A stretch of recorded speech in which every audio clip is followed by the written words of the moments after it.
Hello, Promise Fellows. This is the tutorial for how to use the hours calculator. To start with, we're going to download the hours calculator from the Promise Fellow toolbox.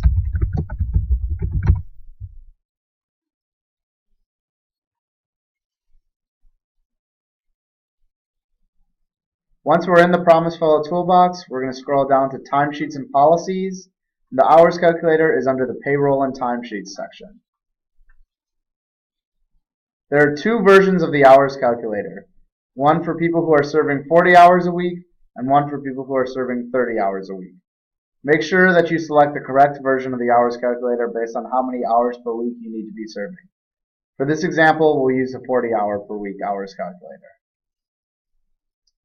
And we'll open that in Excel. So the first thing you're going to want to do is click Enable Editing so that you're able to edit your hours calculator. The second thing is to look at the expected end date. The default end date for the hours calculator is July 31st, 2019. And this is the end date for most Promise Fellows who are serving this term, but not all. If you're someone who started serving later in the year, your end date might be sometime in August. So if you do have an end date in August, make sure you change that end date. Now, the next thing we want to do is figure out how many hours we have served so far this year. So to do that, we're going to go into Encore.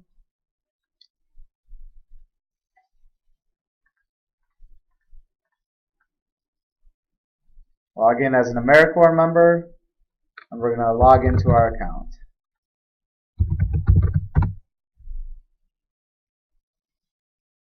This is the Encore homepage. You should be pretty familiar with this at this point in the year.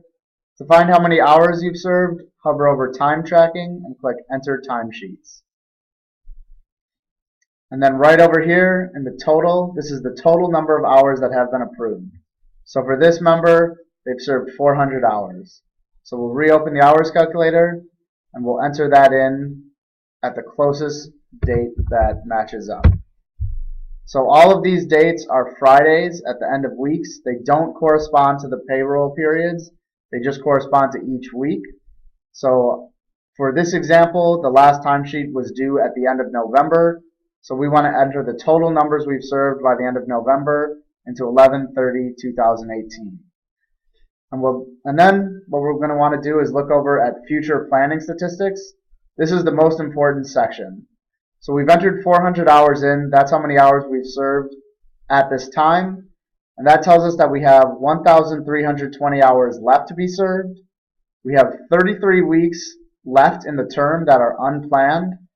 And to finish our term and get our education award, this member would need to serve 40 hours per week. So now what you want to do with the hours calculator is you want to go through and plan out weeks that you know you'll be serving fewer hours than 40 per week, or weeks that you know you'll be serving a lot more than 40 per week. So the first thing we'll do is the weeks where we'll be serving fewer than 40 hours per week. So holiday breaks.